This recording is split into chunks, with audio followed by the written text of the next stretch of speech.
All right, everybody. Welcome to Industrial Ecology Day 2022. This is pretty exciting. I think the way this is scheduled is that there's different presentations sort of all day long from all around the world. So I'm very pleased to be participating in this event and having such a fantastic group of students working with us. The title of our talk today is Closing the Loop: Opportunities to Advance the Circularity of Organic Waste.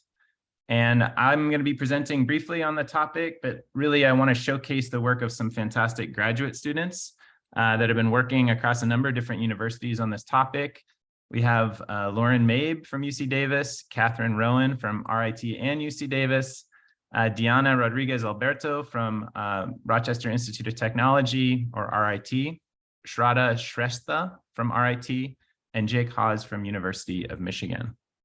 If you give me one moment, I just have to make one of our participants a co-host, and I will start the presentation.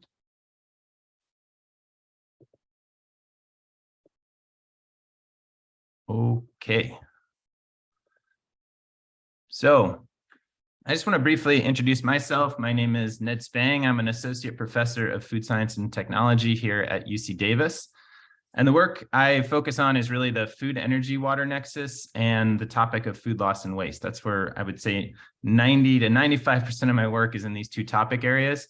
And it really stems from the fact that my early research really focused on the water energy nexus, the relationship between these two critical resource systems for society and how we might find opportunities to capture efficiency or optimize the linkages.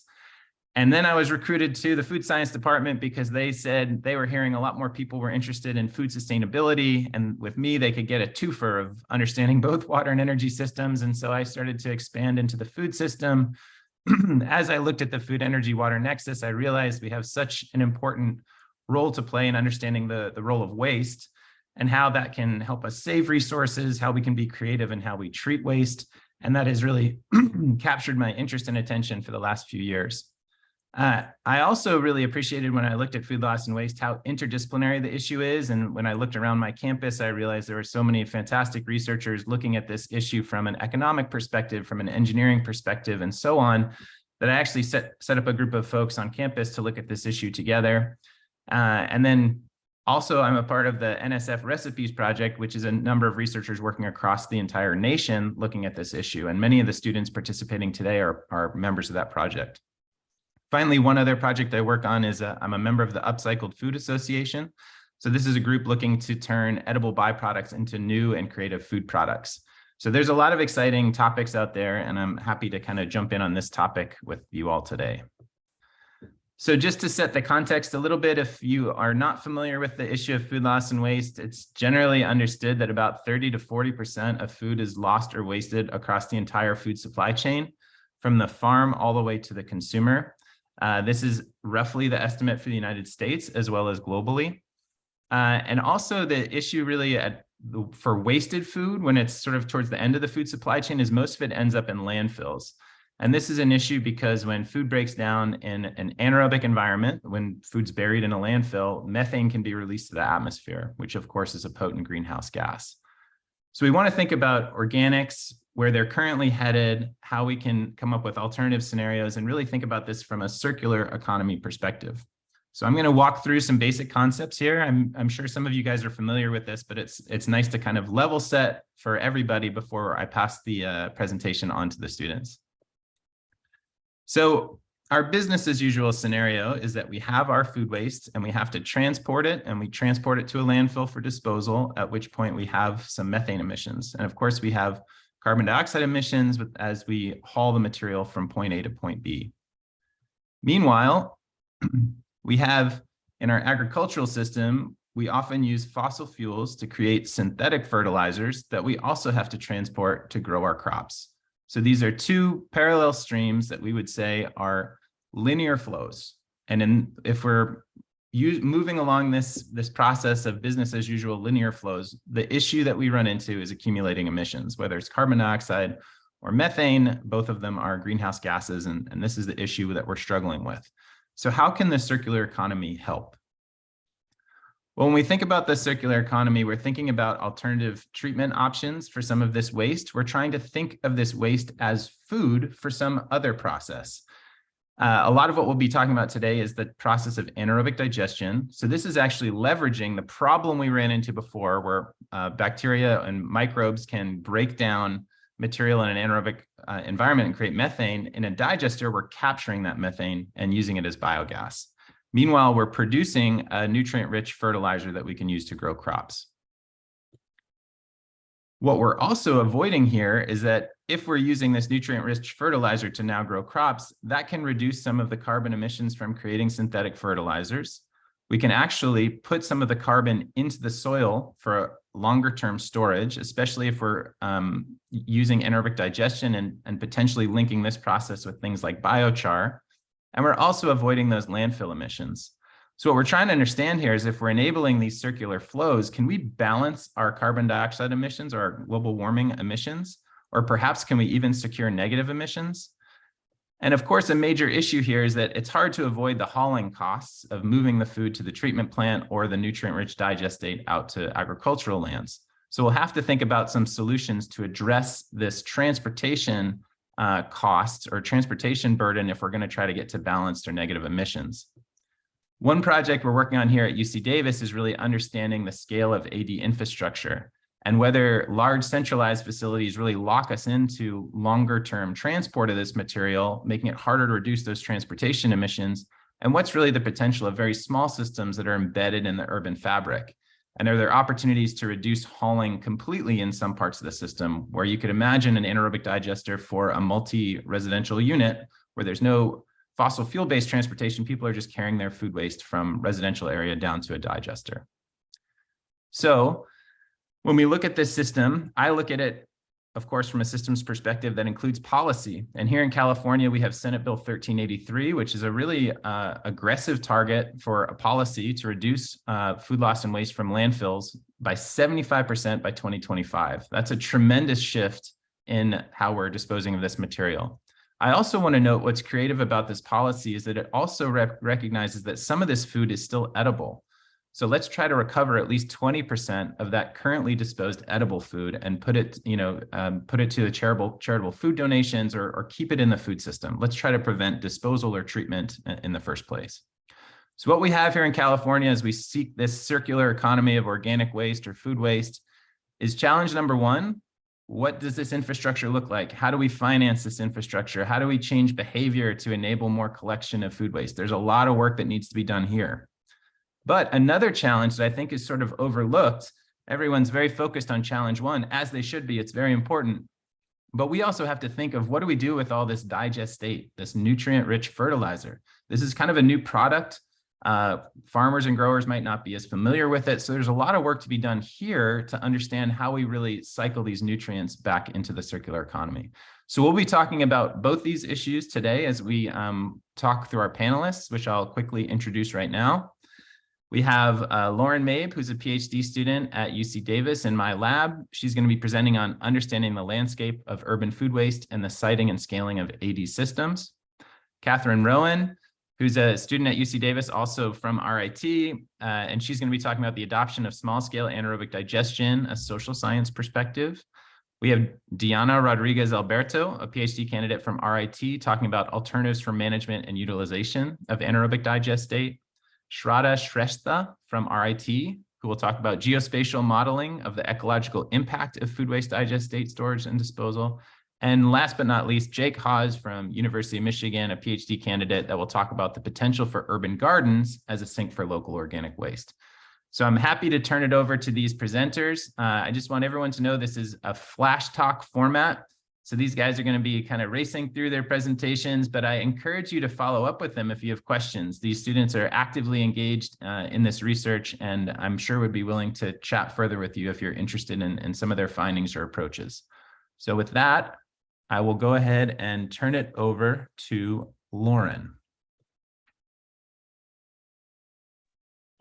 Hello, y'all. How you doing? Doing well. Thumbs up. That's good. I'll take it. I started to prepare a presentation, and then most of my graphics were the same ones that Ned had. So I'm just going to talk at you for a little bit. I'm a PhD student in geography here at UC Davis. I'm interested in broadly, the impacts of SB 1383. So that's that new law that Ned discussed that requires a 75% diversion of organic waste from landfills by 2025. Not necessarily an issue, but something that will be an issue very quickly is the capacity to treat all of these diversions in the state is somewhat limited. Statewide, there is enough capacity, but on a local scale, many counties do not have the capacity to treat all of the diverted organic waste that they produce. And so that's where hopefully my research comes in. I have looked at how we can locate and identify locations for these small scale anaerobic digesters. And when I say small scale, I'm talking about, they're about the size of a shipping container. And so these digesters can be placed within the city, at locations that reduce transportation costs and maximize waste treatment.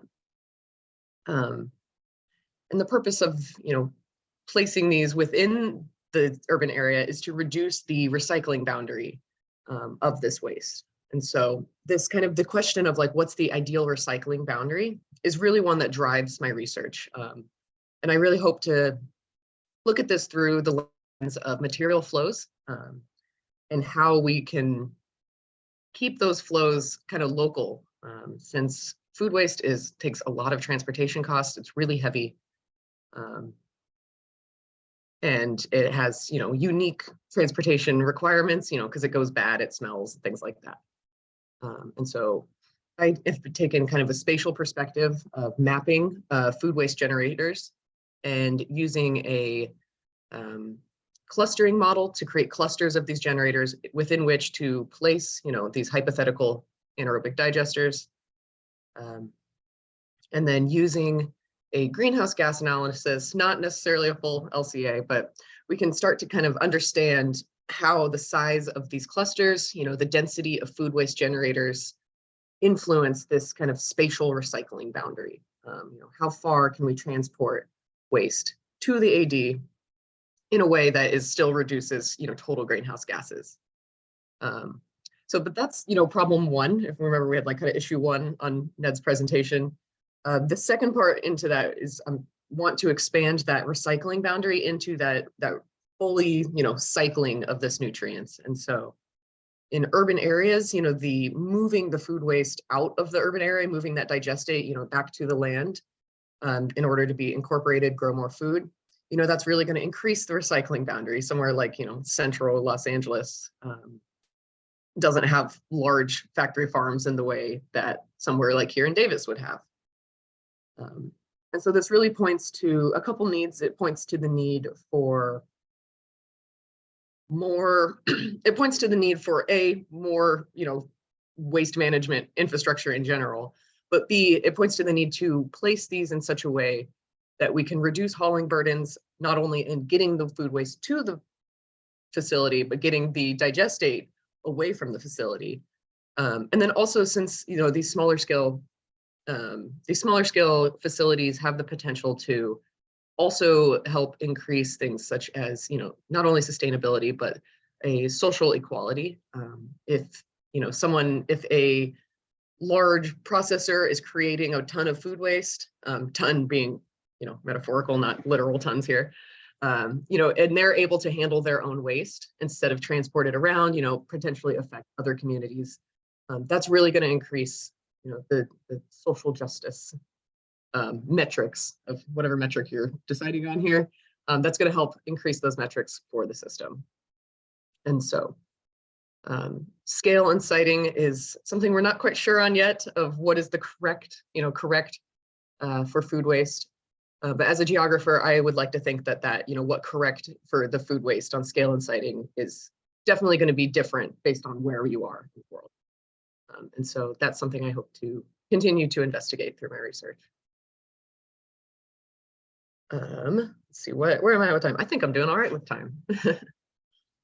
Don't want to take too much because I'm excited about the other people's research.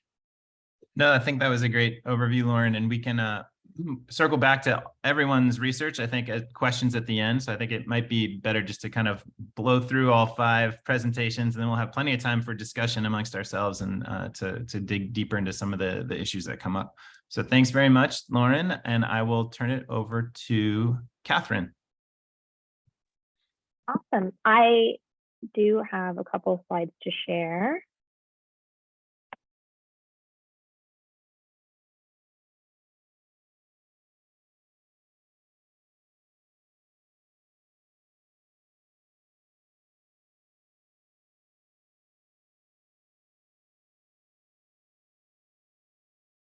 Awesome. Hello, everyone. Many of you already know me, but I'm Catherine. I am a master's student in the Community Development Graduate Group at UC Davis, but I'm also working with Professor Callie Babbitt at RIT. We're looking into the adoption of mesoscale anaerobic digesters for food waste in the US. And I'll get into why I'm using the term mesoscale rather than small scale, which is what we have been talking about with Lauren and with Ned. So scale, as you pointed out, is a really important question here. Anaerobic digestion is super scalable. So we're going to get into some of the challenges and interesting dynamics that come with the human side of these systems rather than just the technological. As we've already discussed, anaerobic digestion is a part of the solution to wasted food. It has all of these benefits that we can get really excited about, including, and it can provide these benefits on many different scales, making it accessible to lots of different groups of people. So in the US, we have sort of extremes in the scale that we see here. We've got lots of very large systems processing thousands of tons a day. And this is awesome. It's a massive boost to our waste diversion capacity. And we also see really small systems. We see lots of backyard digesters processing a couple of pounds, maybe 10 pounds a day. And this is great because it's accessible to, it's highly accessible to folks. It's pretty cheap. You can make your own if you choose to. But there are also cons with both of these scales. Really miniature digesters tend to be unreliable when you've got only a small amount of waste in your system. It can be disrupted quite easily, and you're not exactly changing the world with a couple of pounds of waste. It doesn't have a huge impact.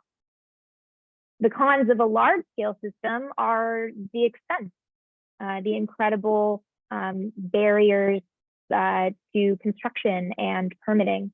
They're really complicated projects, and they're central. So they are vulnerable to disruption, or at least if they are disrupted, the consequences are a lot larger. There's more massive disruption to the diversion effort in general. And so what the scale that I am interested in, there is a middle ground here. And so that's why we're going to be talking about mesoscale.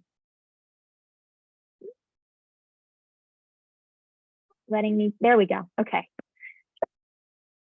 That's what we're talking about, mesoscale digesters.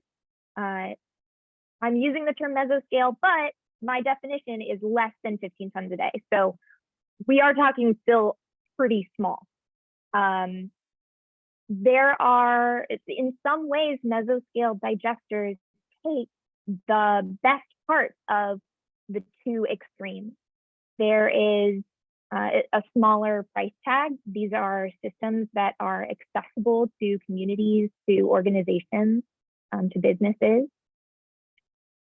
They have the stability somewhat. They have to a large extent the stability of a larger scale system, but there is less transportation required because they can be sited near where food waste is generated.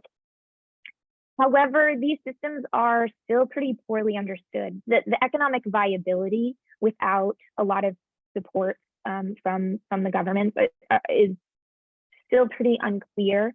And the human part of this system, the operator, the labor, the organization, the support is still poorly understood. And so that is where I see my research fitting in. What we are trying to do is first get an understanding of where these systems are happening in the US. We are doing this by doing a landscape analysis. We are trying to get an understanding of the market. Our observations thus far are that there are about 40 to 50 mesoscale projects in the US, less than 15 tons per day, but larger than households.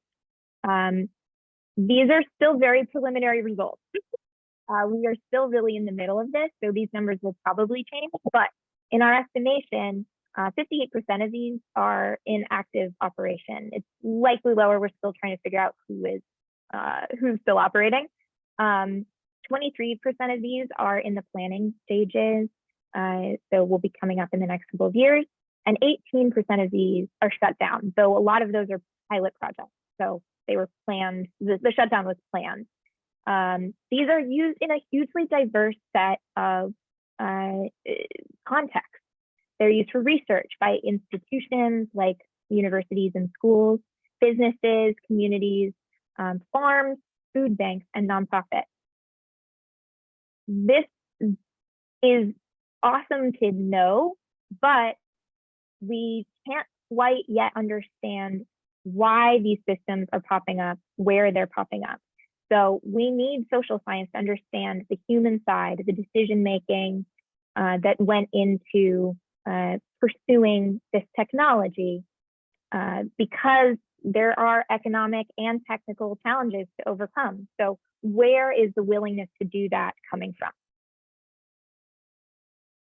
And so the second part of our research has to do with motivation, barriers, and enablers in these small-scale anaerobic, mesoscale anaerobic digestion projects. We're looking at, we're doing this through semi-structured interviews focused on just one or two projects in communities specifically. Interviewing organizers and stakeholders from select sites and then using coding these interviews with a grounded theory approach. Our observations thus far, this is also still preliminary, but the takeaways thus far, we've conducted 12 interviews, are that there is a strong desire to reduce waste. That is the primary motivator behind these systems, rather than the energy, rather than the potential for a fertilizer byproduct. It's the desire to reduce waste that's motivating people. The performance thus far has been, they've been satisfied with the performance, but it's been fairly intermittent because they've been challenged. They've had labor challenges. They've been challenged by the amount of labor that these systems require, and they've been challenged with finding outlets for the products, the biogas and digestate. In terms of enablers, the fact that they're still trucking through these challenges, have been able to face these challenges, is in large part because they had grant funding from the state, and because there are a few really committed champions of this technology that are working everything out in a real new frontier from scratch, trying to figure out how to make this work. So it really does come down to the human being. Major takeaways from our first research questions. It really feels like mesoscale AD is here and it's spreading, despite the technical challenges and despite the questions about economic viability. it's also being adopted by a really diverse set of communities and organizations. So it seems to be adaptable to a wide range of needs. Looking at the takeaways from our second research question, it seems like this technology is generating a lot of excitement among stakeholders, and it is filling a strong desire for local waste diversion.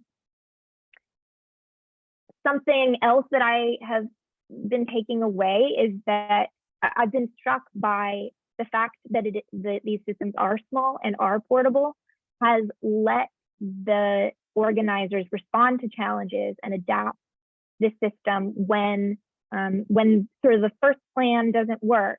Because these systems are portable and not set in place, it allows them to respond to challenges more fluidly. So it's going to be really interesting to see what happens in the next couple of years in this space. But I think it's clear that it's going to come down to human beings and the sort of social and human infrastructure surrounding the physical infrastructure that's going to make the difference. So I'd like to thank Callie Babbitt. I'd like to thank everybody here, and also the Rescues Network and the NSF for funding this research. Thank you so much. Great. Thank you so much, Catherine. That was a great overview of your work, and so important to make sure that, especially with emerging technologies, that we're not just looking at the technologies, but the human side, because I think that's so often overlooked. So I'm always looking forward to updates on your research. So with that, we will pass it over to Diana. Hi, hello everyone. I'm happy to join you today to talk about digestate. I'm always happy to talk about digestate. And we have a really good intro with Ned and Catherine on anaerobic digestion. But I feel like this schematic, it's in a nutshell what we're trying to accomplish. We process food waste, we take value through it, but we also keep those nutrients that are present in the food waste as part of the digestate, and we bring it back to soil, and it goes back to the sustainable food waste management loop that we're trying to accomplish. You might think, well, why do we have some extra steps here? We could probably do that with taking the digestate and using it as a fertilizer.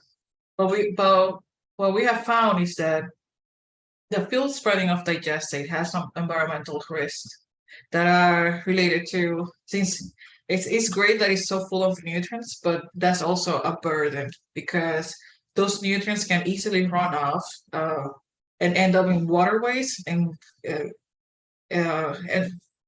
cause eutrophication. So what we're trying to accomplish with this work that I've been doing as part of my dissertation is to keep those nutrients in the soil and avoid that runoff.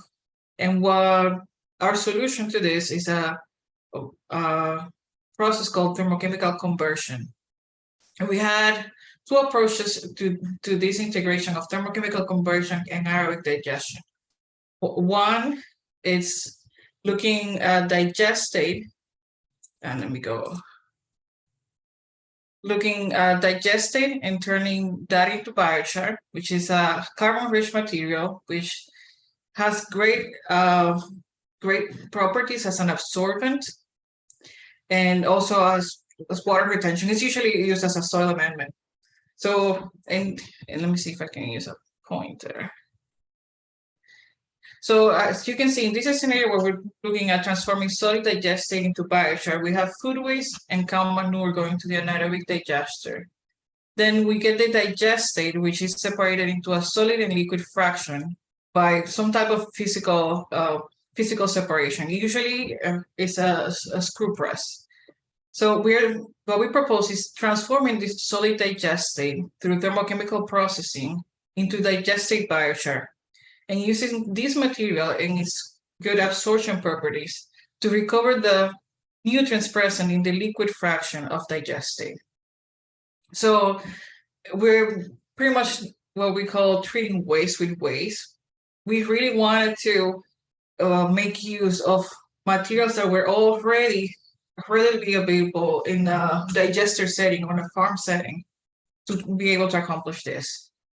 And then the biochar with this enriched biochar with the nutrients in it will be what's applied to the fields. And the whole hypothesis was that since the nutrients are in this solid and this solid encapsulation, then we can avoid some of that runoff that I mentioned before. And so the way that we approach this is we produce biochar from digestate at different temperatures just to see how the characteristic will vary depending on the processing temperature.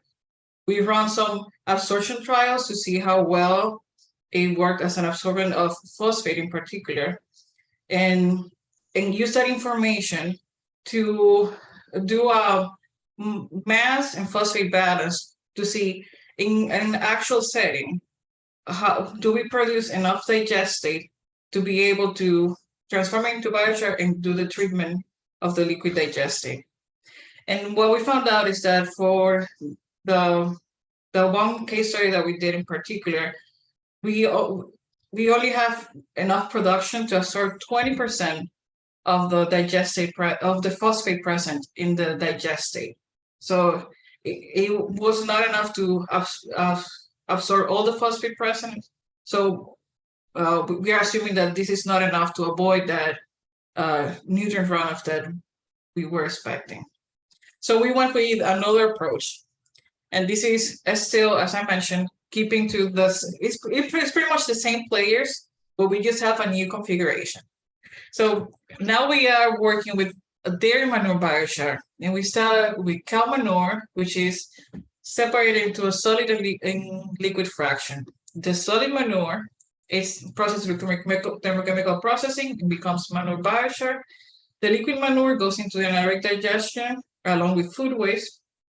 And then we use the manure biochar to absorb the nutrients present in the liquid digestate. And then, as the same as before, this is what you will apply to the field. So we went the same route with manure biochar in this case at different temperatures to see how it characteristics varies with the temperature, and then we perform those absorption trials to see how well it works as a phosphate absorbent. They had, for some cases, it had a little bit of a better performance than digestate biochar, but still, when we try this with a synthetic solution with just the nutrient that we're trying to target, and we also tried it with the actual digestate. And what we saw is that with actual digestate, there might be too much interference, so the absorption is not as good as when you have the synthetic solution. So there's room for improvement there. That brings me to some of the future work that we're proposing. It's like there's ways to optimize this biochar by functionalizing it, making it even better for phosphate absorption. We have seen some work on adding calcium or iron or magnesium to the biochar, which makes it better fit for phosphate absorption. And there's also another piece of how well does this biochar will actually perform as an alternative fertilizer. So for that, we have to look at the absorption of the nutrients in soil, and also some greenhouse trials to see how the biochar and crops work in that interaction. If we accomplish to absorb all the nutrients and then we apply it to soil and then they stay in the biochar, then that's not exactly what we're looking for. But also another extension of our work is, since, as you can see, most of the solutions that we have proposed are for a very specific scenarios. When we are processing both manure and food waste, but maybe these solutions are not a good fit when we have digesters that are for food waste only. So this is what we're trying to look into from now on, especially because for more urban settings, digesters, they don't have cows and they don't have fields to spread this digestate. So what can we do? Like there's a lot there's a lot of value on this material, but how can we take advantage of this value and use it for to accomplish that the point that I've shown in the first schematic? So that is it on a nutshell. This is my contact information. And here you can go to my Google Scholar and get some of the publications that we have on this work. Thank you very much. Great. Thank you so much, Diana. That was a great presentation. And I just appreciate how much you're diving into that challenge number 2 I presented at the beginning, because I think just a lot of times we think about, oh, nutrient-rich digestate, we'll just use it as fertilizer and it'll all happen. But we actually have to think about what that means and what could be some unintended consequences of this new volume of material being used. The other thing it made me think about, which is why I love Flash Talks, is that immediately when you said, oh, here's this possible way to reconfigure the system, I was like, well, that's really cool that's going to help with the nutrient absorption. But then you're going to have to cycle back with Catherine to talk about, well, what's the social implications of linking the cow manure and the food waste together, and maybe talk with Lauren about what kind of geography would work to mix those 2 waste streams together in the right place and at the right scale. So this is fantastic. Thank you so much, Diana. And with that, we'll pass it over to Shradha. Thank you, Professor Ned. Can you see my screen okay?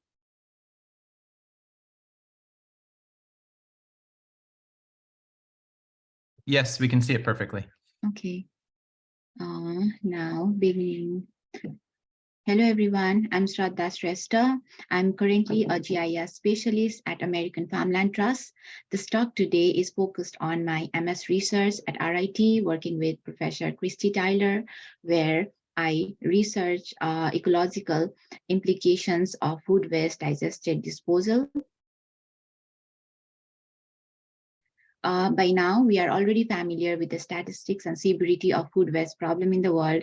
I won't go dive detail onto it. Towards this solving the food waste problem, policies are being introduced to restrict landfill disposal. For instance, New York State's food waste diversion mandate is one of them. Motivated by this state law, we studied possibility of anaerobic digestion as an alternative commercial valorization technology. This technology converts organic wastes like food waste, crop residues, manure, generating biogas, and digestate, a potential biofertilizer. Our research is focused on the second byproduct, specifically the liquid digestate. Now, I will just touch a brief intro of the digested disposal route. In brief, the food waste and manure are input to the digestion process and generates the digestate. This huge volume of liquid digestate are usually stored in a manure pond, like in a pond similar to the traditional manure for months. Later, these are spread into the field for field application, as this has nutritional value. So our research was focused to assess the ecological risk of digested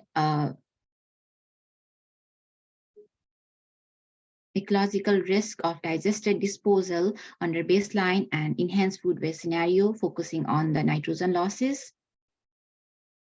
Paul Owatka watershed in watershed of Genesee River system in New York State is our case study site. It is an agricultural watershed where alfalfa and corn are major crop types. The storage emission was measured at the largest co-digestion farm in Western New York here, and the facility has three on-site CAFOs and 1 satellite remote lagoon. We collected nitrogen content from both the fresh as well as stored digested manure and referred literature sources as the model input. So the schematic here shows the nitrogen mass balance approach to understand the ecological risk, showing each potential loss pathways and indicating data sources to parameterize the model, like empirical measurements, literature review, field records, and geospatial model predictions. Now, moving on to the first potential loss pathway, that is storage loss. Our watershed scale result shows that emissions are highly variable, especially within the storage pond. seasonally and per feedstock type. We created a baseline scenario, post-digestate DI plus stored manure SM or status quo at some of the unprocessed manure from the barn reaches the storage pond, and second baseline scenario is stored manure only, and the projected scenario doubles the food waste import into the watershed. The graph on the left shows the annual ammonia, nitrous oxide, and dinitrogen emission for each scenario at the watershed scale. Emission from digestate is higher than the stored manure. Increasing the food waste volume twice has little impact on nitrogen losses. The loss estimated by the mass balance is relatively close to the loss estimated from the initial minus the final nitrogen in the pond before and after the storage. And overall, 5 to 10% loss occur at this digested storage phase. Now we present the watershed scale field spreading loss. Our result found that nitrate and ammonia leads to the greatest nitrogen losses. Our data shows high variability across application method, crop types, etc. We compared current scenario result with the projected post inorganic only fertilizer application IZ, digestate and manure replaces inorganic fertilizer, MULT, and projected scenario doubles the food waste volume input. As we can see in the graph, the relative proportion of nitrate decreases and ammonia increases with the organic fertilizer use, MULT and MULT twice. Also, increasing food waste has little impact on nitrogen losses as long as application rate has an increase and inorganic fertilizer is replaced. We verified our field spreading data from mass balance by comparing it with the mimicked model replicating real life situation, which has several uncertainties like land uses, elevation, and different soil type. For geospatial modeling, we use ArcSWAT tool, soil and watershed assessment model to analyze nutrient contamination to local stream. We replicated fertilizer application scenario for corn and alfalfa to the mass balance, similar to the mass balance, and ran these simulations. The output from this model, like nitrogen loss factors, were imbued into the model, and we derived the required nitrogen loss output to compare it with the mass balance. Here, this slide shows the SWAT result compared to the mass balance output. The ratio of the output from both the approaches remains roughly the same. Due to the difference between this model approaches assumptions, the result or the estimate slightly differs. For instance, the mass balance ends at farm gate, whereas the SWAT takes in account other land uses too. So to conclude, we found that ecological protection requires careful digester siting, wherein the post-digested management should be considered an important factor. The storage phase causes greatest overall difference in greenhouse gases contribution between organic, inorganic, and organic as shown in the graph. And the digestate and manure have similar emission during field application phase. And sometimes the farm managers of the digester facility have to make hard choices and may spread more digestate than needed to draw down lagoon level and prevent the risk of direct overflow into the local area. So these factors to be considered while citing anaerobic digester before the digester establishment.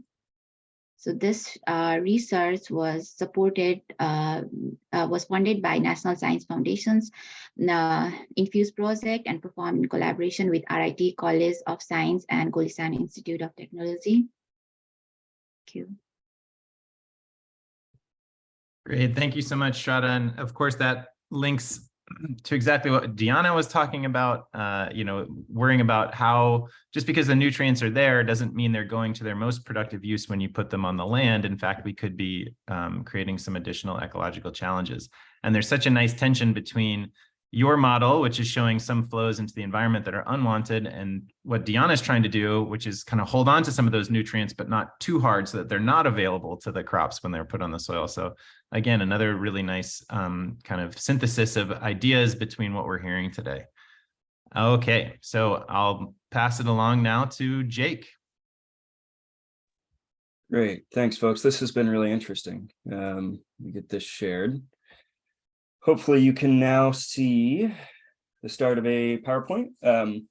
So as Ned mentioned at the beginning, my name is Jake Hawes. I am a PhD candidate at the University of Michigan School for Environment and Sustainability. I work with the Urban Sustainability Research Group and Josh Newell at the University of Michigan.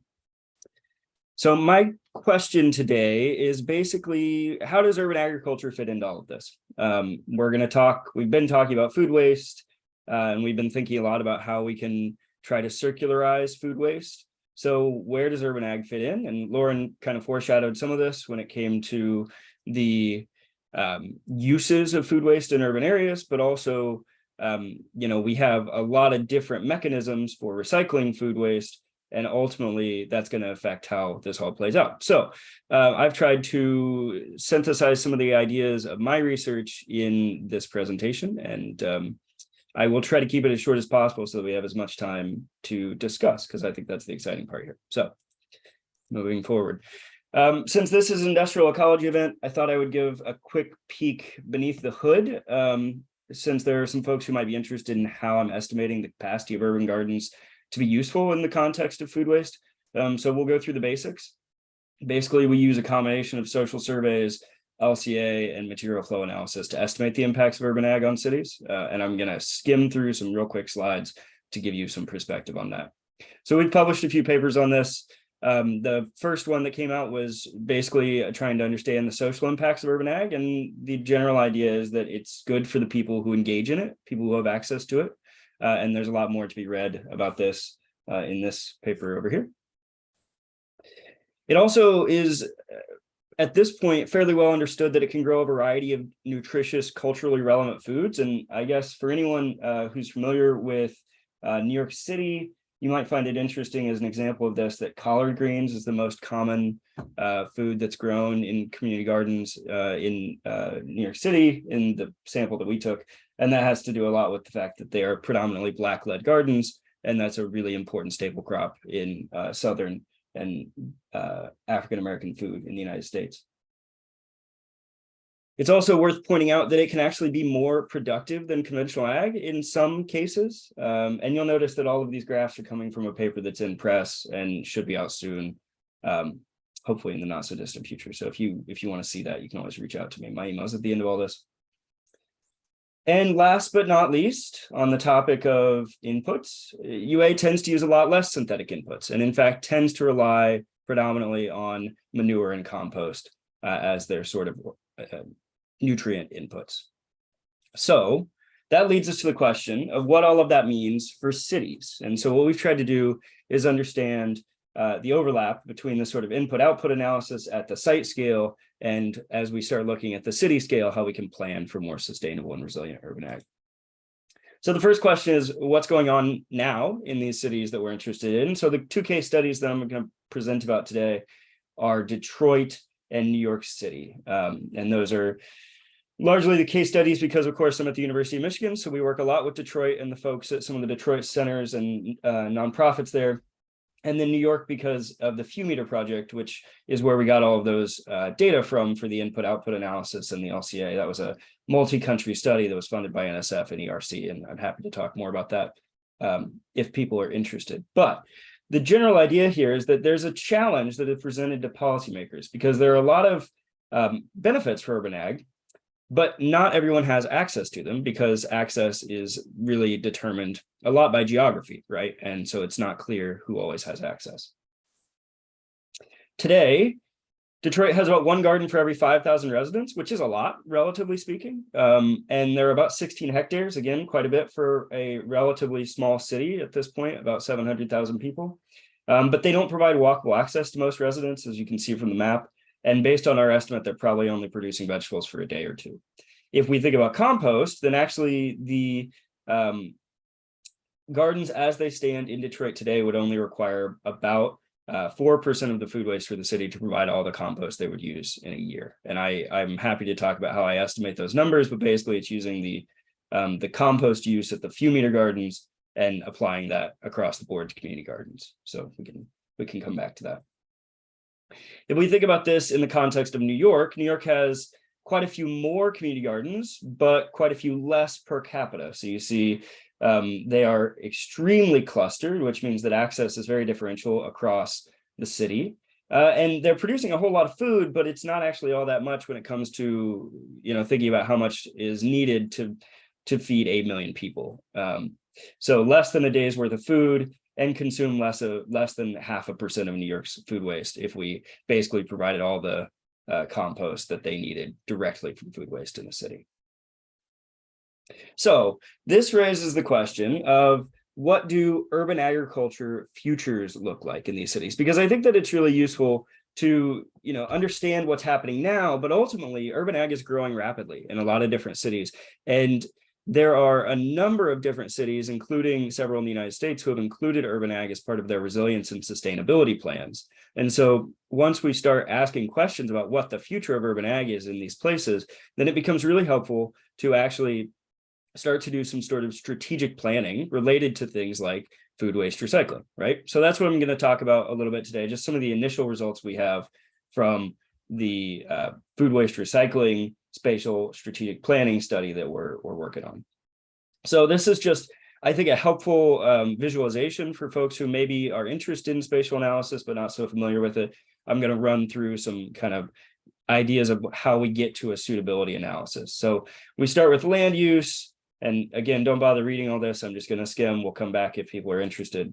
We go to land cover, we add in slope, and we include sunlight availability. And if you have flat ground that's on the ground that is in the right kind of land use, then we call it accessible for urban gardening. So when we do that, we end up with these maps, which show where urban gardens could be placed in the cities. And there are several other people that have done this, but what we're trying to do is expand on this work and apply it to food waste. So if we estimate urban ag's potential impact in Detroit, we see that there are about 19 square miles of vacant land with no buildings and adequate sun. And that could produce all the food that about half of the non-tropical vegetables that the city needs, and could absorb all of the food waste in the city. So that's actually pretty remarkable, right? That's a lot of compost that could be used within Detroit. And Detroit may be an exception here, right? Because there's a lot of vacant land, but we'll say that's a victory. And even if we only focus on all the publicly owned land, we're still actually diverting all of the food waste, which is really interesting. And I would say perhaps more importantly, since we've got some folks with the social sciences in the room, we're actually giving about 97% of Detroit's residents walking access to a garden. Okay, same question here in New York. So 60 square miles of vacant land, 13% of the non-tropical vegetables. That's a lot, but not going to change the world. But it would be able to absorb about 10 times the food waste that New York could produce in a year if we turned it all into compost and applied it to the land. So this is saying that maybe vegetable production isn't the only thing we should be prioritizing, right? There are actually other benefits that might be more substantial, like absorbing food waste. Of course, the limitation here, and this is where I get into future work, is that we can't build infinite community gardens. So if we look instead at strategically planning these community gardens, we can use some kind of fancy GIS techniques like a location allocation in ArcGIS to figure out what happens if we try to strategically site 10 or 100 gardens. And I've used an example of Staten Island because these models take forever to run. So we can absorb with 10 community gardens in Staten Island the food waste of about 40,000 people. And if we fund 100 gardens, that jumps up to about 100,000 people. So we see there are diminishing returns, right? So strategic planning is obviously really important for the future of food waste and urban gardens. Okay, last but not least, I'll close with this. So the next steps are that we're going to try to develop that strategic planning model for all of New York City and Detroit and try to expand this idea of where we can get the most benefits. And then I think that I'll highlight this last point, which is that, compost isn't the only way of recycling food waste, and trying to understand other ways of getting nutrients to urban ag and how we can maximize the kind of benefits would be really useful. So we've heard a lot about anaerobic digestion today, and I hope that those conversations will continue. Thank you all very much. If you want to reach out about any of this, you're welcome to touch base at email. You can find more information about this at my website. I will close there. Great. Thanks so much, Jake. I think your presentation really put all the pieces together that have been discussed today. And I'm fascinated to know that there's enough vacant land in both Detroit and New York in your study to absorb all the food waste as compost. I had no idea. If I was to guess, I would have guessed maybe 50%, but that's kind of amazing that there is that resource. Of course, getting from point A to point B on utilizing all that is not the easiest thing in the world, but doing some of those high level assessments is really important to know. So we only have, I think, 1 or 2 minutes left technically, but I'm happy to open up some discussion. I can stick around for a little bit longer. If anyone needs to drop off at any point, that's fine. But if anyone has a question, now's a good time to offer it up.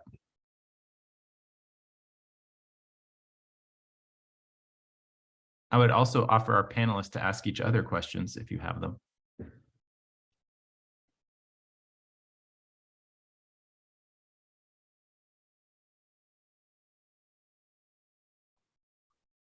have a couple of questions for folks who, unless there's people who want to ask. Yes, I've got a couple of questions. I think you're good to go, Catherine. Okay. The first question on my list, because Mabe went first, I'll if I can start with you, has to do with this tension between transporting waste to a digester and then transporting digestate away. And like this siting question is so fascinating. I'm wondering what your impression is about the trade-off between and the balance between those two things. Is it, put very, very simply, is it better to be near the fields or is it better to be near the waste? That's a great question, and I will turn it over to Lauren to answer as well. But I think what's sort of interesting is that I always thought, the cities are where the waste is being generated, and so maybe the best general siting would be somewhere in the peri-urban areas, right, between the urban area and the fields for large scale movement of this material. But with what we learned from Jake's presentation, maybe it's really possible to circulate a lot hyper locally. I mean, really keeping it a small sort of perimeter on where this food is both collected and utilized as treated waste. But with that, I'll turn it over to Lauren. It's really an interesting question.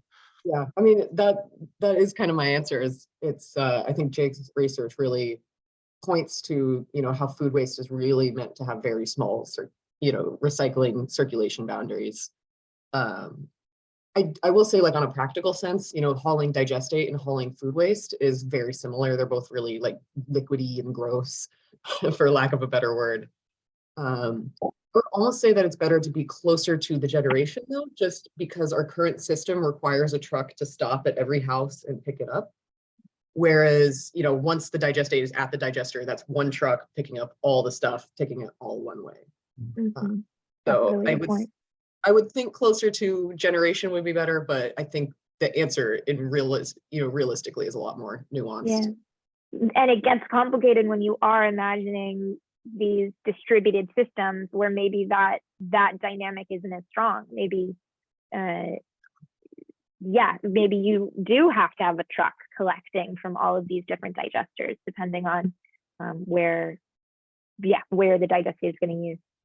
And I think this Actually, is where your research comes in, is kind of, chunking through, like, why would people choose to haul their own? Why would people choose to, get their waste picked up? Mm-hmm. Totally. I want to include Deanna in this conversation too, because she's been thinking about this. And Deanna, talk a little bit about your filtration approach, which I think is really interesting, to sort of separate out the hauling requirement by doing some initial filtration. That's one thing that I tried out as part of my work, but we're looking into doing better trial soon. And it's this process called microfiltration that can take the suspended solids and most of the nutrients present in the digestate until we take it into more of a clean, quote unquote, liquid that, or at least apt enough to go sent to a wastewater treatment plant. And then the treatment can happen on site. So there's no need to take transport digestate. Although this is an idea that we're trying to explore. We don't know this just yet if it works, but I think it might be a nice solution and really feasible if it works. But one thing that everyone's work just got me thinking. It's like, you know how they talk about investment portfolios and diversification, and maybe this is what we need to do with food waste. It's just like maybe we just need there's no one answer, but a lot of these little answers that will fit, because we know like not it's not a one size fits all, like, and different situations will need different solutions. So like looking at all these things make me pretty hopeful, like we're gonna figure this out at some point. Yeah, that's a great point. Certainly, we learned a lot today about the context and, different geographies, different spatial distribution, different technologies. And, it's not a one size fits all. It's not a silver bullet. It's going to take a portfolio approach. Absolutely. Maybe we'll take one more question before we wrap up. Catherine, did you have one more, or did someone else have a question? All right, Catherine, take it away. Okay. Yeah, I mean, I think we were all really struck by Jake's work, especially bringing in a very different perspective and really opening this up. The big question that I had, and it definitely goes back to my work, the questions that I am researching is, the thing I was struck by was sort of the massive amount of labor it would take to process all of that waste in a really decentralized way. I know that you're focused on the land requirements and the spatial requirements, but I am wondering if you've thought about, like, what does it mean to process an entire city's waste on tiny plots of land? Yeah, I'm wondering if you can speak on that. Yeah, that's a really good question. Actually, I think there's two parts to that. The first is that, so this is pretty early days for this particular analysis. I'll be totally honest, I didn't even think of I hadn't figured out how to do this analysis until after Ned asked me to be on the panel. And then I said, okay, I got to figure this out. And so we were working on I think I may have foreshadowed this a little bit. I have a master's student who's working with me who is working on a basically access study in New York, and trying to understand who has access today, and if you scaled up strategically, who could have access and how equitable it could be and all that jazz. Because I think that social benefits are a really important part of urban ag.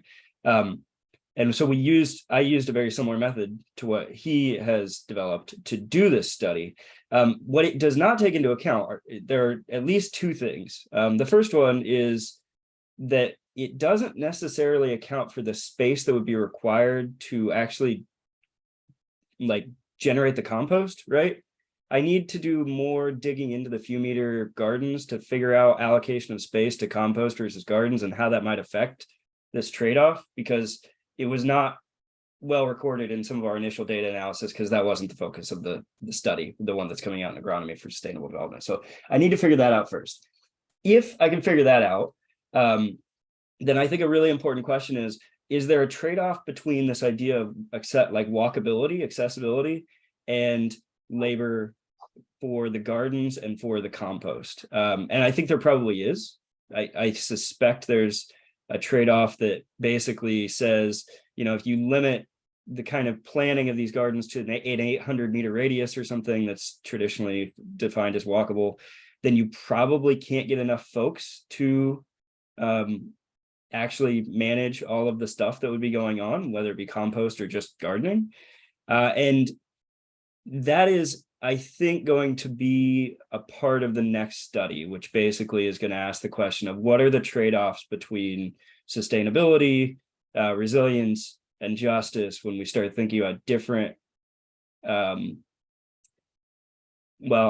kind of talked about it in the next step slide, but different benefits. So like, if we're focused on creating equitable access, if we're focused on catching stormwater, if we're focused on creating compost or anaerobic digestate and recycling food waste, how do those different priorities trade off at the city scale when it comes to strategic planning of urban ag? And I haven't totally figured out how to measure some of that. There's the obvious question of like, how much food could we produce and how much food could we absorb? But that doesn't really answer the question of like, can you actually pull that off with the people in the area? So there's some work to be done on this, and I am excited for where it goes next. I am excited to see the outcomes of your study, Catherine, and the work that Diana and Shradha are doing. And I've already talked to Lauren about the possible synergies between our work. So I think with all of this, we'll gain additional insights into what are actually practical futures, in addition to sort of the visioning process that these methods enable. So yeah, that's my long take on your question. Awesome. Thank you so much. Well, with that, I just really want to thank you guys. I thought your presentations were super inspiring. You covered a ton of ground in a short amount of time. And I really, I look to you guys as the future of who you guys are going to help solve this problem. I mean, you're tackling it from all the different perspectives that are necessary. And I'm grateful for your time today. So I'm going to go ahead and stop the recording. And thank you again for everything you Great job, everybody. That was really great. And it's very excited to see how all the pieces fit together.